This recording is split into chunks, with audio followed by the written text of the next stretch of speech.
بەڵێ گەفین ترکیە هەمبەرەی ڕۆژهەوایی کوردستانی هەروەها ژی پەیوەندیên di navbeyna Ankara û Şamê de guherîna siyaseta Ankara li gel Dr Mahmud Abbas siyasetmedar ji Teksasa Amerîka em dê bigirine desta silav û rêz Kek Mahmud. Kek Mahmud destpêkê de dixwazim bizanim yanî niha Moskow dibêje nabê tu operasyonê bike, Washington dibêje nabe, yekîtiya Ewropa dibêje nabe. Lê Tirkiye dibêje em rêj din em dê operasyonekê hemberî Rojavayî Kurdistanê bikin. Dîtina te bidir. Demata û bînerê hêja xweş bê kake ev bi taybet ez bahor dikim fîşareke dixwazê diplomasî siyasî ser Rusya niyên ser wa komarê got di destê wê de karbî êrişê bike ya na yanî dixwazê dwarekî diplomasî de yani rê hertim vekî bihêlê di diyalogê de rê bidinê de vê êrişê bike. Mêzekê Wezîrê Derveyê Tirkiye xweşik bi zelalî got û em diyalogê me heta vê carê şikê xerîb û İsraîl serzêdekir got diyalogê me bi Amerîka bi Rusya re bi Îranê re û İsraîl serzêdekir got em negihane wê armancê ku rê bidin got êrîş bikin. Lê wextê got demek mesela weke dî Erdogan hertim dubare dike bê em belkî di rojekê de me êrîş bikin. Demek got ew axiftina diplomasî siyasî wa dewleta re hertim dike. Hertim jî planeke nû dideyne. Hertim jî bercewendînê nû pêşkêş dike û ser wê diyalogê dike. Di hêviyê de ku carekê bêje dibe kerem kete karê êrîş bike lê li gor bercewendiyê gotê xuya kirin yê Rûsî jî û yê Amerîkî jî bitey ez bahwar dikim wê ti cara jê re nehêlin gotê êrîşê ser erdê bike. Hemberî wê na jî ki ez xwe dibêjênim Rusya wî karî dike çi direkt dibe çi endirekt dibe di riya rejîma Beşar Esedê be fişarê birdê ser Tirkiye wextê got diyalog dibêjin berî diyalogê gerek yek encamê wê ne daxwaziyê gerek ji herda Sûrî derkeve. Demek ku Rusya ne bes rê nadiye de got êrîş bike fişarê birdê ser ku got ji wê erda bi dest jî kiriye gerek xwe bêkişî yani her di wê çerçeveyê de dixwazim ji te bipirsim Kekê Mahmud niha li aliyekî Erdogan dibêje em dê rîş bikin ji nişka ve rojekê em ê bikin li aliyekî din jî dibêjin divê em li gel Sûriye de astekî bilind de peywendiyên xwe cî bi cî bikin yanî gelo ev her du nokta ev her du xal dijberiya wana tinê tu hem dixwaze rîş bike hem jî dixwaze peywendiyê li gel Şamê bike. Kak Cemal ya ewel wextê ku hertim dibêje bez êrîş bikin ew namena ji opozisyona Tirkî re û ji miletê Tirkî re destpêka hilpejartinê de dixwaze qizinciya xwe zêde bike hindirû de dizanê polê wîna hindirû de gelekî kêm bê lazim e tiştekî pêşkêşî milet bike da bikar bê wê nêmizbûna gotkevê partiya wî de pijikî vegerêne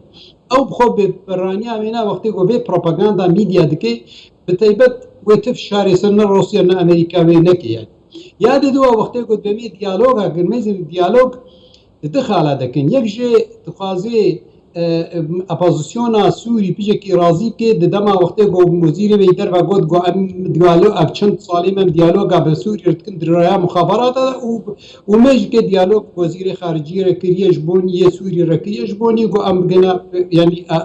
aştîkê aramîkê neqeba xwe de wextê ku opozisyona Sûrî gelekî nerazî bûna xwe da xuya kirin ev axiftinê dî hate kirin û em diyalogê dikin ji bonî pêşa roja Sûrî ser rast dikin. Lê hemberî wê de bersiva wezîrê derveyî rejîma Beşar Esed li Moskow bersiveke gelekî xurt bû di xalê gelekî giring pêşa wê dayîn belkî we zanin yani yek jê lazim e Tirkiye xwe bikişin ji erda Sûrî zemîna wê ne yani lazim e weke got hesê bike yani serdestîk ser erda wê ne ya di duwa gereka Tirkiye opozisyona Sûrî bixe lîsta irhabê de û evaha gelekî xurt e taban li vê derê Tirkî ez dûr nabînim wê belkî opozisyona Sûrî bixe irhabê de bes bi şertê ku rejîm jî kevilo berê xwe bidê Kurda di wê arî de yani Tirkiye nexema wê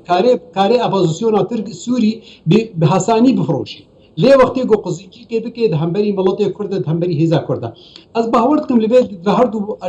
her du balansa de lê meyzênê يعني تركي راستا جرانبونا ويناد ناب دولتي ده هيا وخدي خويا كرن هم دبي شرين ناب اوكراينا ده رولك ادليز ناب نيتو هذا لازبهورتكم ايرو لوازي دي جم تركي خوشك دي خويا كرن ده هم بري سياستا ناب دولتي ده وبتيبت دواري سوري درجلاتي نابين ده هر دبي شرشوه ده من تخصص بپرسم که محمود يعني پشتی وان حول النوء أنقرة قالوا أبناء ديار ديك كو سياسة تركيا كل سوريا بريبة بر حتى أو داگیر کرنا عفرینه گریسپی و سرهکانی جی کود انجام ده سیاست ترکیه گریدای سوریا شکستن خوار تچاواد بین بتيبت اشتغالات جي خوده و افناتي خياكرن ايرو چابنيري سياسية ناب دولتي ددنا خياكرن انو تركيا ده هنو بولي وينا خراد بن يعني او سيستيما قد خص نابري امريكا و نابري روسيا ده هرتن بميني و ده قزنجي كه دوي واري ده بكي بقى قوام زان بريات 3 صالة خل سردستي حمد دولتا دي بحرا سفيدا دكتا ليبيا دكتا سوري دكتا أذربيجان دا هنجي دواد ودكاركي دكر خد همبري أمريكا دا ديت خد همبري روسيا دا ديت أزبهور دكم إنه حمد دولتي جرينج كي ديت إنجو أو جابا كي جليزي دا ميزاني بولي بينا دواري ايكونومي دا ايكونوميا تركي دا تدميزيني لاوازيت كبير دا باريسو تركي دا كبن جرانبونك يعني بلزبونك قالك فرا انفليشن تضخم يك بجد بعربي يورو د تركي دغ هاي هشتش صدي بولي حزب بارتي عداله وتنميه قالك كيم دبن يعني ابوزيشن بابهات مام د دي خويا كرن وك غوتا دا خويا كرن تركي كبير لوازي كجبر ولش كت ميزاني اردوغان سياستا وجه وك ديالوج د خوازي دي خويا كر خونيزي كي سعوديه كر خونيزي كي مصر كر خونيزي كي ايرو ابوزيشن سوري خوازي بفروشه جهمبري غوكاربي بولنا بستيني دا او يعني او اخفتنا جو هرتم تكر انه ازي ناهي المريبه بريا خسر ناهي الكرد بقنا تا ارمانجا دا اوي قزنجيه بكيد هندري دا في قزنجي بكيد البجارتنا دا ابنا زاني دميزان جو انه بخطني نكاري بكيد ميزان خونيزي كي ريجيم بشار اسد كي يعني از خدور نابين انه اخفتنا حتى وزير دربه ي ريجيم بشار اسد يا لموسكو اختي اخفتي او حتى بلكي اخفتنا روسيا او فشار برداي سرقو بي اخفتني بكي بشكل كي اندرك وكان نامج تركي رشيان انه او برجوانديا روسي ايرو هندروي سوري دا يكبونا سوريا دركتنا تركي هندروي ابوزيشن سوري بكبي وارد ارهابي او نا روسيا دوار سياسي دا ناخذي بيبيش لي ريجيم بشار اسد تحت دا بي اخفتني بكي دمك اللي دري تركيا براسيد كتير لوازي كده يعني بلكن حتى هذا الكوكب الميديا دنا خويا كرن لي يعني شروبكاري سياسي وشعب نهيري سياسي بينا هنو دبينن دوار ايكونومي دا دوار دبلوماسي سياسي نا دولتي دا ايرو تركي كيم بي يعني بلكي ايرو حتى ها قزنجي كي دوي دريغو نيتو امريكا جي بكريا دا تكليا بروسيا ربكي دوار حرب اوكرانيا دا في قزنجي جبي واري حتى ها دكي وبلكي هس اللي ازبهورتكم جو افدري بيغرتن ويخشك بخيا كرين لوازيا تركي تحمو ورادا وازبهورتكم اردوغان ويقول لك يعني قال لك كيما سيدي جي بكي همبري واكسي دما وقت جو ديجي وات سكني بغري بله سپاسیاتكم دكتور محمود عباس سياستمدار جي تكساس امريكا تلقلمه سپاسكم من خير خوشيده